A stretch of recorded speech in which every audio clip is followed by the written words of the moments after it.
All'ascolto di Radio Corsica Internazionale, prima Radio Corsica. Tanti saluti a voi tutti che siete con noi in Radio Corsica Internazionale Telepaese. Oggi siamo in Cisco, un bel paese de Gabigos. Un grand bonjour à vous tous, chers auditeurs de Radio Corsica Internationale et nos amis de Télépaese.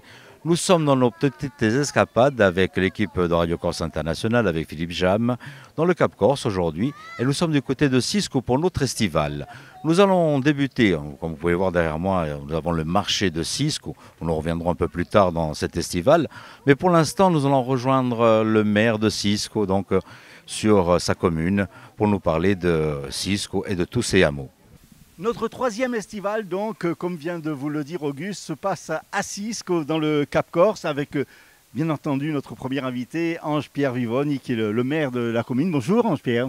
Bonsoir. Bonjour, monsieur le maire. Alors un petit mot sur cette commune. Déjà le mot de Cisco, d'où vient-il? Il y a plusieurs hypothèses en fait. Tout à fait, il y a plusieurs hypothèses, mais au moins deux qui sont possibles. Nous sommes au 1er siècle. Il y a un grand général romain, ce qui s'appelait Ciscirus, qui a battu les Étrusques, on pense vers les années 70 après Jésus-Christ, mais non pas à Cisque, mais je dirais en haut du Cap, à Santa Maria exactement. Et nous avons un endroit où il y a aujourd'hui le groupe scolaire qui s'appelle Campuibage. On n'a pas besoin de traduire le mot. Ouais. Et comme il s'appelle Ciscuris, je pense qu'ils ont donné le nom de Cisque de ce général romain qui a gagné cette victoire contre les Étrusques au 1er siècle. Alors c'est une commune qui est très étendue en fait. Elle a 25 km, 19 hameaux et 14 lieux de vie. On se bat avec, entre guillemets, avec Porto Vecchio parce que nous avons 34 hameaux.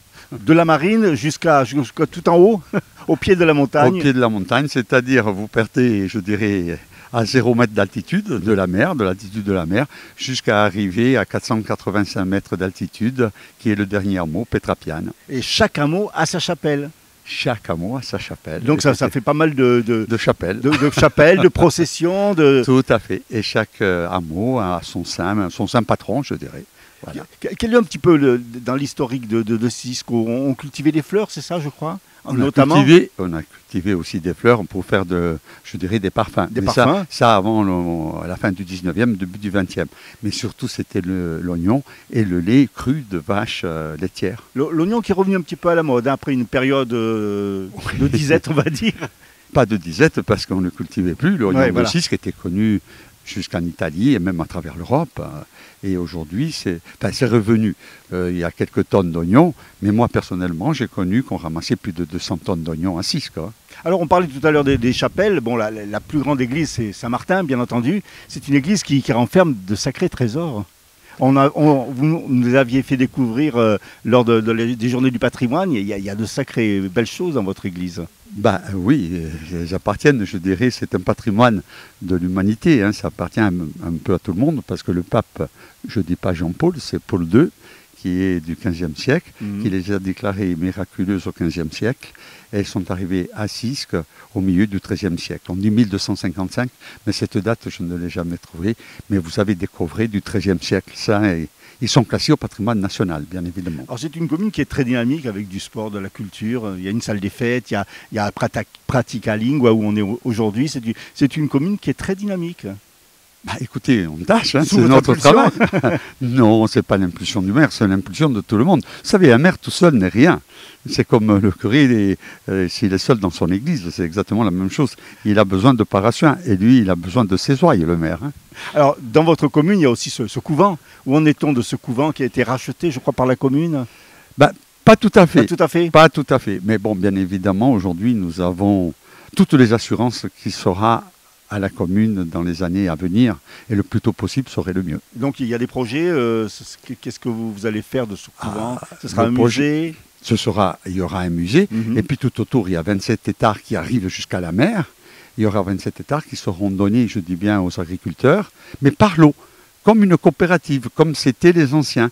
Travailler un peu tout, mais quand je dis aux agriculteurs, c'est-à-dire c'est pour planter, par exemple, comme je dirais la vigne, vous voyez, il y avait de la vigne, ensuite des figuiers certainement, enfin, tout ce qu'on pouvait faire, mais à des petits lots, pas un agriculteur de 27 hectares, donné à plusieurs agriculteurs. Pourquoi? Ça a un but, ça. D'abord, c'est pour que les agriculteurs puissent vivre encore de leur terre, et ensuite, c'est pour le rendre véritablement inconstructible. Ange-Pierre Vivoni, merci beaucoup. Puis on va partir un petit peu à la découverte de toutes ces associations. En tous les cas, c'est moi qui vous remercie et bienvenue à Cisco. Merci beaucoup. On poursuit notre festival avec de l'opéra. Aujourd'hui, on est sur Cisco avec l'Opéra Déconfiné qui actuellement se balade de village en village sur l'ensemble de la Corse. À Cisco, à l'occasion du lancement d'Opéra Déconfiné, cette grande manifestation dédiée à l'art lyrique qui a lieu depuis maintenant 3-4 ans ici en Corse, à l'initiative du CLAMS, c'est ça? Bonjour Elodie. Bonjour, alors c'est pas exactement le CLAMS. C'est le CALMS. C'est le CALMS, le collectif des artistes lyriques et musiciens pour la solidarité. Alors justement, cette association, elle est née comment en fait? Eh bien, elle est née pendant le confinement pour une volonté de continuer à faire découvrir l'opéra au plus grand nombre, hors les murs. Alors, vous avez décentralisé, parce que cette opération, elle a lieu un petit peu partout sur le continent. Elle n'existait pas encore. C'est il y a 4 ans maintenant ou 3 ans? Il y a 4 ans maintenant. Nous avons commencé par Bastia. Et puis, depuis 3 ans, dans le Cap Corse. Alors, le but, c'est de faire découvrir l'opéra à des gens qui n'ont peut-être pas l'habitude de venir en tenue d'été, en tongs, écouter de l'opéra. Exactement. Le but, c'est vraiment de porter l'opéra vers les gens et de leur faire découvrir s'ils ne le connaissent pas, de leur faire aimer, apprécier. Ce sont des formules assez courtes, d'une demi-heure, on n'a pas le temps de s'ennuyer. Et c'est aussi pour faire découvrir des chanteurs tous locaux, qui sont des vraies merveilles de chanteurs lyriques en Corse. Et pas le temps aussi de poser, puisque vous arrivez ici à 17h à Cisco, vous partez dans le Cap en vrai. Et oui, c'est le concept. Nous sommes là une demi-heure, bien intense. Nous repartirons après à Cagnano, puis Lourdes, et enfin à Meria à 20h30. Donc c'est tous les mardis? Tous les mardis, tout l'été jusqu'au 26 août. Et chaque mardi, il y a un thème différent en fait? Chaque mardi, un thème différent. Nous traversons évidemment tous les thèmes de l'opéra, de la séduction, l'amour, les tragédies, les pleurs, les rires. Beaucoup de rires aussi cette année. Et puis, oui, des thèmes qui traversent les siècles. Et à chaque fois, 2 solos, 1 duo? 2 solos, 2 duos, avec à chaque fois des couples de chanteurs différents. Et pour Cisco, nous avons... Alors aujourd'hui, nous avons Guy Luciani, baryton basse, qui va nous interpréter un magnifique Isis et Osiris dans la flûte enchantée de Mozart. Et la jeune soprano qui commence une carrière internationale, Marion Giancilli, qui va aussi nous interpréter l'air de la comtesse dans Les Noces de Figaro de Mozart. Alors pour vous, Guy, c'est inhabituel de se présenter devant le public d'été, hors des salles de concert, en fait, c'est un petit peu inhabituel? Chanter en plein air, c'est toujours un défi, hein, dans des lieux qui ne sont pas forcément adaptés au chant lyrique, mais en même temps, c'est des rencontres, c'est un temps festif, voilà, c'est pas... On est heureux d'être là. C'est pas plus dur pour la voix de chanter en plein air? C'est autre chose, c'est autre chose, on n'a pas de retour, on n'a pas de... Oui, c'est un peu plus délicat. Mais voilà, mais on a un orchestre avec François lui tout seul, donc ça nous aide également. Donc voilà. On va parler de François Collin justement avant de s'attarder avec Marion. François, donc vous êtes l'accompagnateur, c'est ça? Comment il y a des répétitions avant? On fait une répétition et je suis l'homme orchestre de chaque séance. Donc il y a des morceaux, ça prend combien de temps pour répéter? Parce que c'est pas toujours évident de placer les voix, de placer les notes. Alors, le répertoire, je le connais déjà, donc en général, il y en a pour 1 heure de répétition. Ah oui. Et donc, tout l'été, vous serez aux côtés des chanteurs? Oui, tout le temps. Et sinon, on rappelle, vous êtes au conservatoire, c'est ça? Je suis accompagnateur au conservatoire de tous les instrumentistes et les chanteurs. Alors, la jeune soprano Marion, comment vous êtes tombée dans la musique, hein, dans la grande musique, dans les grands airs? Alors, j'ai commencé au conservatoire avec François Collin, accompagnateur au conservatoire, et Anne-Marie Grisoni. Qu'est-ce qui vous a séduit? Vous baignez, je pense, vous avez baigné dans une famille qui aimait la musique, je suppose. Oui, tout le monde aimait la musique, mais pas le chant lyrique, l'opéra. Mais Moi, j'ai commencé dans des groupes de rock et de métal. Donc voilà, j'ai commencé dans la variété plutôt. Mais là, on porte la voix aussi dans le rock. Oui, mais pas de la même manière. Alors, donc, c'est la première ici à Cisco qui va être dédiée à Mozart, c'est ça? Oui, dédié à quatre airs des trois des plus grands opéras de Mozart, Les Noces de Figaro, Don Giovanni et La Flûte enchantée. Je pense qu'on va vraiment se régaler. Et puis voilà, c'est une occasion de remettre l'opéra là où il a commencé, c'est-à-dire près du peuple, près des gens. Dans la rue, à l'extérieur aussi, parce que les airs étaient chantés, tous les plus grands airs étaient chantés partout dans les rues, en Italie, etc., dehors. Et donc, c'est un peu voilà, une réminiscence de l'opéra lorsqu'il était encore une culture populaire. Alors, tous les mardis, on le rappelle, juillet et août. Juillet et août, nous finissons le 26 août. Je vous donne rendez-vous donc si ce n'est pas aujourd'hui, à la semaine prochaine. Mardi. Alors, avant de retrouver nos invités, on va vous écouter, bien entendu. Et j'aimerais que vous lanciez votre...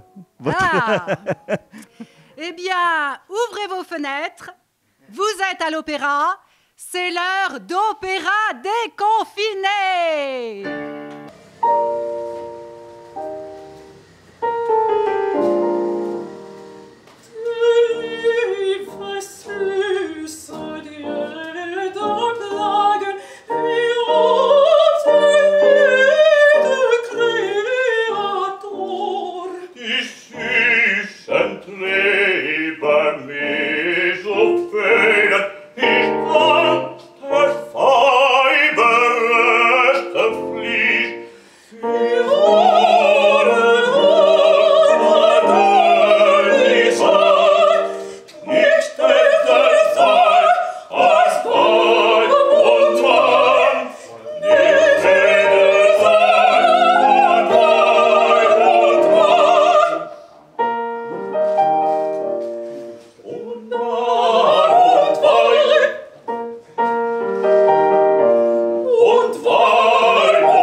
Voilà, j'espère que vous avez apprécié donc, ces quelques notes d'opéra.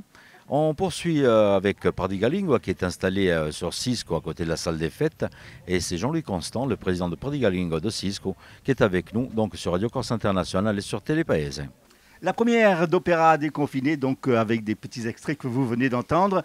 Un opéra déconfiné qui était donc donné à Cisco au lieu dit, c'est la salle des fêtes de la mairie avec donc ces locaux où vous êtes installé, Jean-Louis Constant, où est installé Pardigalingua. Exactement, Pardigalingua Cabicourse qui est installé ici depuis maintenant avril 2022. Alors c'est une antenne de Bastia ou c'est différent? Tout part de, je dirais, de l'association de Bastia. Et nous sommes en train même de se créer en fédération, qui fait que justement on va pouvoir rayonner un petit peu plus sur la Corse. Alors quelles sont les activités, les ateliers que vous proposez tout au long de l'année? Le premier atelier, c'est l'atelier d'apprentissage de la langue corse, bien évidemment, la lecture, l'écriture. Après, on passe aussi par la musique. La guitare, le violon, le chant. Le chant, bien sûr. Ouais. Voilà, la cuisine, l'oud régional, le quadrille. Voilà, on est très diversifié et on va réussir aussi à développer un petit peu plus pour les enfants. Alors, ces ateliers sont animés par des intervenants, forcément? Bien sûr, des intervenants qui sont licenciés, donc qui ont des licences en langue corse, hein, voilà, qui sont vraiment adaptés pour donner ces cours. Alors, vous avez ouvert en 2022 et on a l'impression que déjà, ça a beaucoup de succès en fait. Bon, oui, c'était le fruit aussi de la demande Il y avait une demande, beaucoup de locaux avant tout. Hein. Mhm. C'est-à-dire déjà de se retrouver, d'essayer de parler en corse. Quand je dis essayer, parce que c'est le but de Praticaling, on est là justement pour pas juger les gens, mais pour qu'ils se lancent aussi, qu'ils puissent développer leur façon à eux, et nous de porter notre savoir pour qu'ils puissent s'améliorer et monter en gamme. Alors en cette salle des fêtes, donc Praticaling, c'est tout au long de la semaine, il y a des horaires précis, il y a des jours précis. Oui. Pour vous donner quelques chiffres, on est à 15 heures hebdomadaires d'ateliers, donc c'est quand même pas mal. C'est pas mal, oui. 7 intervenants, voilà, plus aussi des cours en visio. Donc on a vraiment développé au max toute cette partie atelier. Il y a beaucoup de jeunes justement qui viennent de... Alors on a de la jeunesse, on est content, on a de la jeunesse, c'est-à-dire des ados. On a un atelier exclusivement réservé aux ados. Voilà, cette année le thème c'était les doupia, mais les doublures de dessins animés, de films, tout ça. Et ensuite on a quand même aussi de la jeunesse pour la polyphonie. Il y a des projets de confrérie un petit peu plus haut dans le Cap. Et ils sont venus vers nous pour que, justement, François Berlingue, qui gère l'atelier Canto Impantier, là, a pu les prendre en main et les accompagner dans leur démarche. Et ce sont des jeunes qui viennent un petit peu de tout le Cap? Oui. La personne qui vient le plus loin, elle vient de Tientouri. Oui, ah oui, ça fait... Ouais. Et quels sont un petit peu les projets? Parce que déjà, vous faites pas mal d'ateliers, il y a déjà beaucoup de choses qui ont été mises en place. Il y a des projets spécifiques pour la saison 2025-2026? Oui, il y avait un projet de pouvoir s'agrandir, puisqu'on était très très serré dans nos locaux actuels. Et on se servait de la salle des fêtes. Et on se servait aussi d'une chapelle pour faire l'atelier polyphonie. Et là, nous allons avoir la possibilité de récupérer un autre espace qui jouxte l'endroit où nous sommes. Nous sommes en travaux derrière. Et ce qui va nous permettre de refaire l'atelier cuisine, puisqu'on était serré et il a fallu prioriser l'atelier dans Paris Radialingua, plus que la cuisine qui venait en second choix, quoi. Donc vous avez des aides pour travailler dans de bonnes conditions? Nous avons des aides, nous sommes soutenus déjà par la première institution de Corse qui est la collectivité territoriale de Corse, puisque nous sommes labellisés Casa di Alingua, c'est contractuel, voilà. Nous avons aussi la mairie de Cisco qui nous soutient, qui porte son soutien chaque saison. La commune de Roliano, puisque nous faisons aussi des ateliers à Roliano, voilà. Je vous donne la primeur, nous allons signer aussi une convention avec la commune de Louri pour développer aussi des ateliers dès le mois de septembre à Louri. Et prochainement aussi la communauté des communes du Cap Corse. Donc ça demande beaucoup entre guillemets, de personnel, de bénévoles? Oui. Nous avons donc 9 personnes qui donnent des cours. Ce sont des gens qui sont salariés. Voilà. Il y a un administratif permanent. Et je suis coordinateur, bien sûr, de bon cœur, parce que c'était mon projet. Et heureusement, j'ai une équipe qui me soutient et qui me permet de le développer encore plus. Alors, je suppose que vous avez une vitrine sur les réseaux sociaux pour vous contacter? Oui, tout à fait. Bon, généralement, le plus souvent, c'est parce qu'on a voulu toucher aussi des personnes, alors on ne dira pas âgées, mais qui sont déjà dans un âge avancé, des seniors. C'est plus simple Facebook qu'Instagram, par exemple, même si on arrive maintenant aussi à y rentrer dans Instagram, puisqu'on veut développer des vidéos d'apprentissage de langue. Voilà. Mais oui, on est présent sur les réseaux. Jean-Louis, merci beaucoup. Donc, on rappelle ces beaux locaux de Praticalingua ici à Cisco. Grazie. On poursuit avec de la littérature avec Philippe Monceau, donc écrivain du Cap Corse, avec son tout dernier ouvrage. Nous allons parler littérature à présent avec un auteur cap-corsain, Philippe Monceau. Bonjour Philippe. Bonjour Philippe. À l'occasion de la sortie d'un 6e ouvrage, La mer en face. La mer en face, donc c'est un sixième livre, mais ce n'est pas un roman, Philippe, comme les précédents peut-être. Non, c'est un texte, c'est de la prose poétique. En fait, j'ai voulu imaginer, créer une traversée imaginaire des 4 éléments. Et en fait, c'est une réflexion poétique sur le voyage d'une âme, mais aussi une réflexion sur le miroir de la mer, quoi. Et vous dites justement que si on ouvre le livre, on entend la mer. Oui, c'est joli. Il y a de nombreuses références au ressac, qui est une caresse très apaisante en fait. Les gens se détendent au bord de la mer dès qu'ils entendent ces vaguelettes qui reviennent. C'est apaisant. C'est apaisant. Alors, Quelle est un petit peu l'origine de cette envie d'écrire sur l'au-delà, en fait? En fait, j'ai ressenti une nécessité, je dirais, urgente de me l'imaginer parce que j'étais confronté à un moment donné de mon parcours à la prise de conscience de la finitude. Ça atteint tout être humain à un moment donné de son parcours, mais quand on y est confronté, à ce moment-là, j'ai eu envie d'imaginer l'au-delà différemment de nos religions monothéistes. J'ai perçu le vivant et l'existence comme un continuum, comme un cycle, comme les feuilles tombent des arbres et nourrissent la terre pour faire pousser d'autres plantes. J'ai voulu imaginer une suite à ce que pouvait être, ce qui pouvait se passer après notre départ. C'est une connotation philosophique, en fait. Oui, qui est peut-être assez proche des bouddhistes, finalement, de la philosophie bouddhiste, mais je pense sincèrement à un continuum, voilà. Et ça, finalement, c'est rendre de la poésie à l'existence, et ce qui permet peut-être d'adoucir un peu l'idée. Et pour la première fois, vous vous dévoilez dans ce livre. Oui, alors à la fois c'est une traversée imaginaire et en même temps peut-être le plus autobiographique de mes livres. Oui. Alors, ce livre, il est structuré comment? Il y a plusieurs parties? Il y a 4 chapitres, donc on commence par la mer en face. Voilà, oui. Ensuite, il y a le vent de travers pour l'air. Ensuite, nous avons le à feu doux pour le feu. Et le feu, là, dans ce chapitre-là, c'est le feu du foyer. Le feu de la cuisine, c'est la réunion de la famille autour de l'âtre.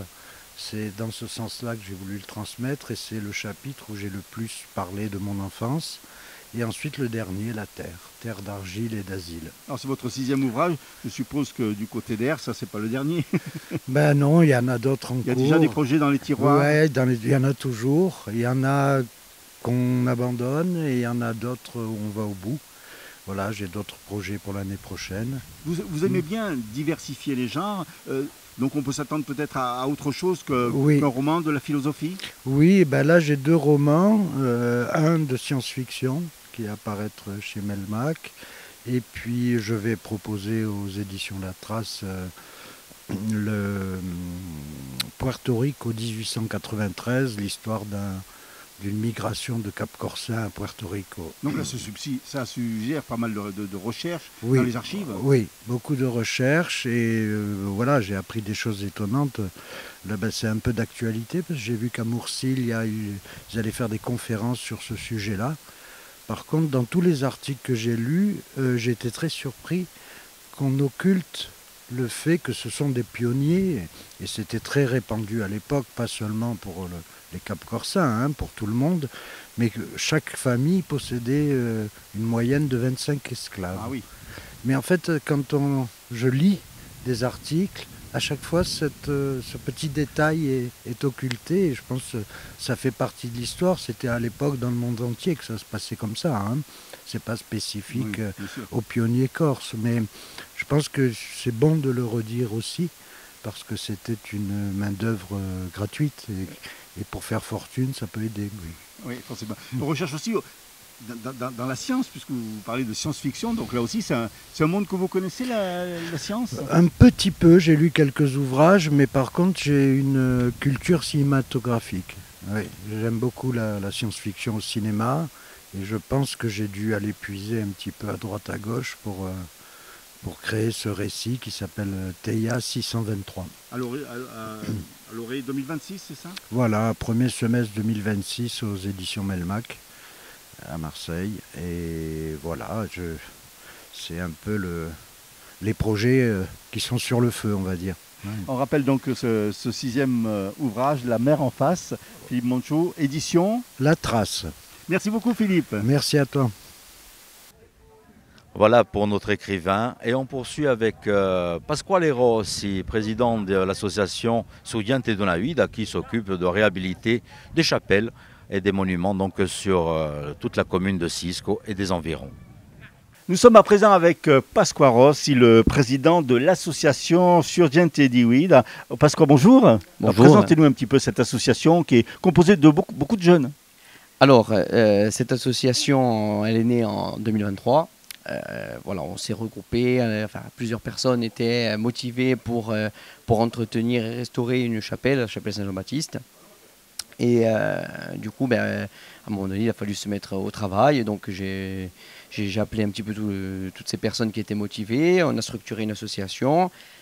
On a fait des travaux dans Saint-Jean-Baptiste. Et puis, ensemble, voilà, après, on a réussi à faire venir quelques personnes, bon, des jeunes et des moins jeunes, pour des petites opérations voilà, mensuelles.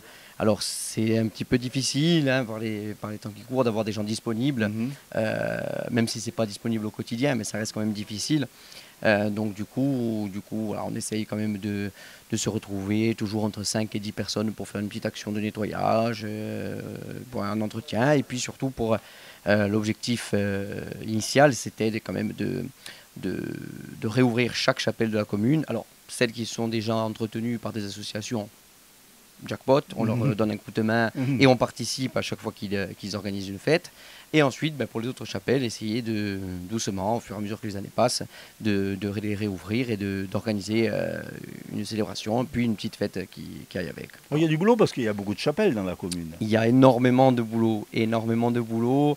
Voilà, surtout qu'on a des édifices qui sont, certains entretenus, même s'il n'y a pas de messe qui se passe, il y en a qui sont entretenus, comme Saint-Erasme à Moline, hein, où on a pu se voir au mois de juin. Voilà, mais après, c'est vrai que sur les autres, il y a beaucoup de travail. On avait déjà parlé hein, sur Sainte-Marie-Madeleine, donc il y a beaucoup de travail. Plus Sainte-Catherine, qui est le projet phare de la commune avec son couvent, mais il y a aussi l'église qui a besoin de pas mal d'entretien. Donc on a du boulot, on reste pas sans rien faire. C'est des chapelles qui sont très vieilles en fait. Il y a des chapelles très vieilles, oui, comme Saint-Jean-Baptiste, hein, dont la construction a commencé au 9e siècle. Ensuite, on a Saint-Michel. C'est quand même des chapelles qui sont très anciennes. Ensuite, après, sur Sainte-Marie-Madeleine, Notre-Dame-des-Neiges, Saint-Erasme, ce sont des constructions un peu plus récentes, à partir du 14e siècle pour certaines, et qui sont dans un état général assez bon, on dira. Voilà. Il y a une douzaine de chapelles. Et je suppose que vous avez un bon retour des villageois. Oui, de faire revivre une chapelle, de faire une messe, une procession, ça fait revivre aussi le lieu. Ah, ça fait revivre, oui. Après, c'est difficile, comme je vous ai dit, hein, de trouver des personnes disponibles pour organiser. Après, on a des très bons retours. Bon, vous me direz que si on a des mauvais retours sur des personnes qui se bougent pour sauver un petit peu le patrimoine, ça serait un petit peu bizarre, pour ne pas dire tordu. Mais non, on a des très bons retours, les gens jouent le jeu. Sur la commune, on a des personnes qui nous soutiennent énormément par leur présence à chaque fois qu'on organise. Hein, voilà, je pense surtout à des personnes qui ont un certain âge et qui arrivent quand même à se déplacer pour venir nous aider, avec leur présence, quoi. Et ça doit être difficile, même si c'est difficile, ça doit être quand même aussi valorisant pour le clergé de voir que on fête certains saints, comme on le fêtait il y a des années, des centaines d'années. Ça aussi, pour le clergé, c'est bien de voir qu'un village va revivre avec sa chapelle. Ah oui, après tous les retours qu'on a, puis toutes les discussions qu'on peut avoir avec que ce soit le père Magdeleine ou les différents diacres qui sont rattachés à la Vasine, c'est sûr qu'on a de très bons retours, ils sont très contents, ils veulent participer au plus. Après, malheureusement, les disponibilités, bien des fois, ça bloque un petit peu parce qu'ils ne sont pas assez nombreux pour un territoire qui est très grand. Mais on n'en démord pas, on essaye au mieux d'organiser chaque fête et puis doucement on prend aussi des petits contacts avec d'autres associations. Récemment j'étais en entretien avec l'association des chapelles de Pétra-Corbar pour essayer de... Qui travaille aussi beaucoup. Qui travaille énormément, qui a travaillé énormément depuis de nombreuses années et justement pour essayer de travailler avec eux sur un projet peut-être commun. Voilà, il y a aussi... Alors, il y a un autre projet, j'en parle pas de suite parce qu'on ne s'est pas encore entretenu, mais avec une autre commune du Cap. Et voilà, enfin, on essaie de travailler énormément. C'est assez difficile parce que du coup, les disponibilités de chacun sont très limitées. Et voilà, mais on ne va pas lâcher. Vous vous axez sur les chapelles ou c'est sur tout le patrimoine? Il peut y avoir des ponts aussi? Alors, on part. Il y a énormément de choses sur la commune. Mais on a déjà fait l'entretien de plusieurs fontaines, sur des petites opérations, les samedis matins, quand on n'a pas beaucoup de temps ou pas beaucoup de monde, on essaye quand même de travailler un petit peu sur le patrimoine en général. Après les chapelles, ce qui est valorisant sur les chapelles, c'est que derrière, on peut organiser une messe, donc, où on peut faire venir les gens, les personnes se retrouvent.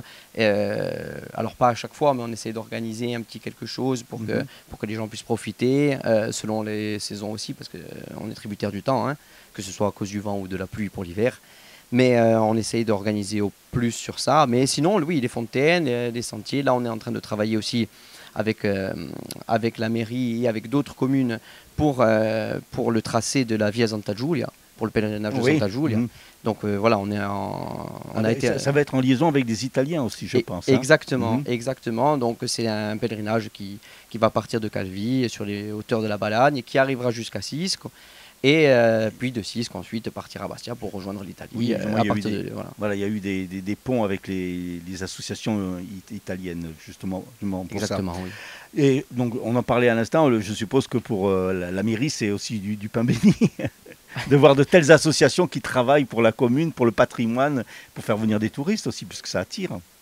Alors, c'est pas à moi de répondre concernant la mairie, mais je pense que oui, toutes les fois où on a discuté avec Monsieur le maire, on a réussi à trouver des projets communs, donc, notamment sur la Via Santa Giulia. Hein, voilà, c'est un gros travail parce qu'il y aura de la signalétique, il y aura beaucoup d'explications à faire au niveau de la population, il y aura justement au niveau touristique aussi, puisque ce pèlerinage va rapporter à la communauté énormément de personnes.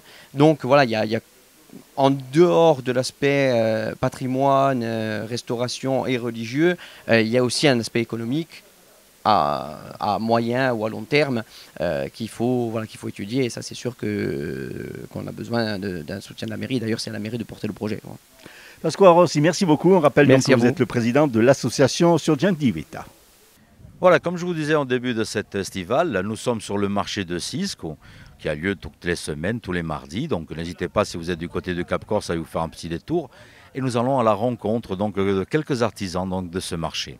Et nous sommes sur un stand qui fait très plaisir à notre ami Auguste qui est derrière la caméra. C'est un stand de sucreries, de gâteaux avec Émilie Dupoué. Bonjour Émilie. Bonjour. Comment vous êtes venue à la fabrication de ces multiples gâteaux ? Alors moi je suis pâtissière de formation, je suis une élève du CFA. Mais vous n'étiez pas pâtissière au tout début. Ah non, bah oui, vous connaissez déjà. Vous avez fait un virement à 360 degrés. C'est ça. C'est vrai qu'Auguste connaît assez bien mon histoire puisqu'on se croise beaucoup sur des foires de Corse. À la base je viens du marketing, donc j'ai 14 ans d'agence de pub. Et puis à 30 ans je me suis reconvertie en pâtisserie, donc je suis une élève du CFA de Fouriane.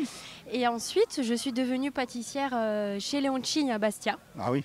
C'était suite au tournage de l'émission du meilleur pâtissier sur M6, notamment. Mais pourquoi vous êtes tombé dans la pâtisserie ? Il y avait quelque chose qui vous a attiré particulièrement ? Ça remonte vraiment à mon enfance. Voilà, exactement. Alors, j'ai appris la pâtisserie avec ma maman quand j'avais 3 ans. Tout simplement, c'était surtout les gâteaux de Noël. Elle nous grattait les pantoufles quand on sortait de la cuisine. Ça sentait les odeurs de cannelle. Vraiment, c'est cette petite Madeleine de Proust, hein, finalement. J'ai voulu en faire mon métier après, dès que j'ai eu l'opportunité à mes 30 ans. Et vous êtes installée ici dans le Cap ? Oui, je suis installée dans le Cap. La biscuiterie du Cap Corse, c'est ça ? Exactement. Moi, j'habite à Sisco maintenant depuis, ça va faire 8 ans. Avant, j'étais fourianaise. Donc, je suis dans le Cap. Le CFA. Exactement, à domicile.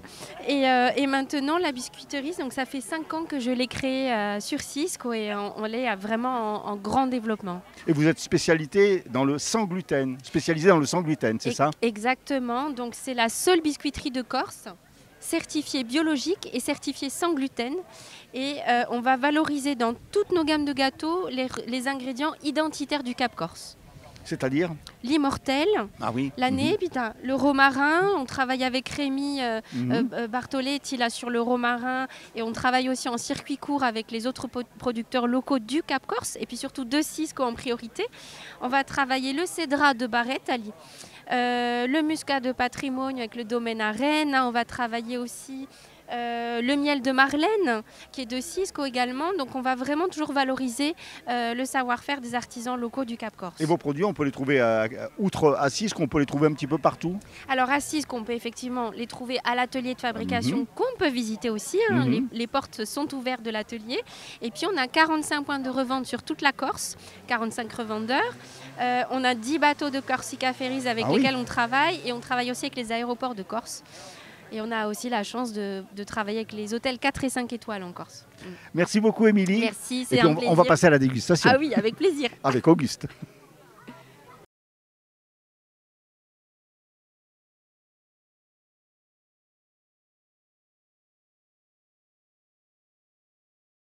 On va parler, en été c'est peut-être un petit peu difficile, mais de laine, de la laine avec Sonia Romé. Bonjour Sonia. Oui, bonjour. Vous êtes donc productrice de laine de la société Mohair du Cap Corse. Alors, d'où vient cette laine en fait? Alors, elle vient de mes chèvres Angora qui vivent ici dans la vallée de Cisco. Et, vous en avez combien de chèvres? J'ai une trentaine de chèvres maintenant. Donc, je les élève pour leur laine, c'est leur... caractéristiques, elles me fournissent de la laine. Quelle est la caractéristique de la laine du mohair? Alors justement? le mohair est une laine douce et légère. Donc on peut réaliser des produits qu'on peut porter à même la peau, comme des écharpes, des bonnets ou des bandeaux ou des pulls. Et puis ça nous fait une matière encore légère.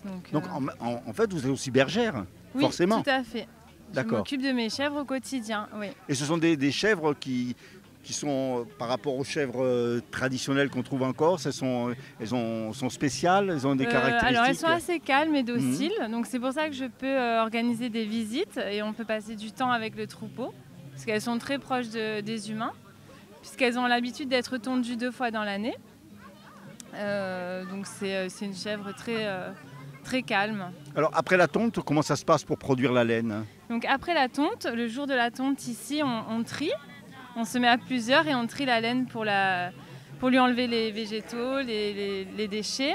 Et j'envoie tout ça dans une microfilature qui est dans l'Allier, sur le continent, et qui traite ma laine et qui me renvoie un fil voilà, qui finalise mon produit. Qui va être travaillé ensuite. Voilà. Et ensuite, donc, vous faites des produits avec la laine? Oui, ensuite, donc donc vous êtes bergère, éleveuse et en plus vous... Alors moi je me suis chargée de chercher des personnes qui tricotent. D'accord. J'ai un tricoteur et 2 tricoteuses qui travaillent, qui sont autour là dans le Cap et en dessous Bastia également.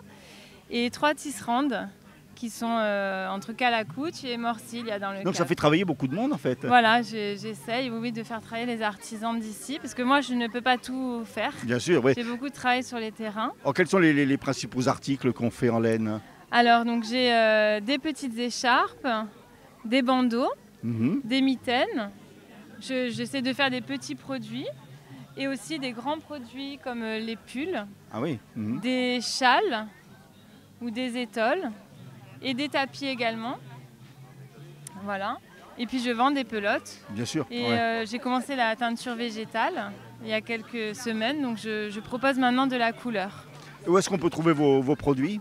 Alors on peut les trouver directement à côté de la ferme, au hameau de Balbe à Cisco. J'ai une petite boutique. Et on peut m'appeler et passer. Et puis sur le marché de Cisco tous les mardis l'été. Vous faites des foires aussi, je suppose? Je vais faire une foire à Calacucci ce week-end, la foire de la montagne, et la foire de l'oignon, à la fin du mois d'août à Cisco. Voilà. Et ça fait combien de temps que vous faites vous exercez? Ça fait 2 ans que j'ai commencé. Mais ça demande certaines qualités, donc vous êtes mis comme ça. Comment vous est venue cette idée en fait? Alors je me suis formée, alors j'étais enseignante de métier, puis je me suis arrêtée, j'ai fait autre chose et j'ai eu, ma vie privée a fait que voilà, j'ai eu des enfants, je me suis arrêtée et ensuite j'ai voulu changer et travailler auprès des animaux. Et j'ai découvert la chèvre Angora, c'est un animal. En fait, on peut garder tout le monde, les mâles, les femelles, puisqu'on les élève pour leur laine. Vous les avez fait venir alors? Ce sont des. Alors je suis allée en chercher 15 dans les Alpes et dans les Pyrénées. Et ensuite elles se reproduisent? Et ici, elle s'acclimate tout à fait, puisque c'est une chèvre. Le climat méditerranéen se prête Elles sont comme la chèvre corse au niveau de la nourriture, elles mangent toute la végétation qui est là, dans le maquis ou dans les sous-bois. Et oui, j'ai des petits chaque printemps. Voilà. Sonia, merci beaucoup. Merci. Mohair du Cap Corse. Donc, si bien sûr vous êtes intéressé par ces jolis produits, eh bien rendez-vous tous les mardis à Cisco, comme vous l'a dit Sonia. Merci beaucoup. Merci.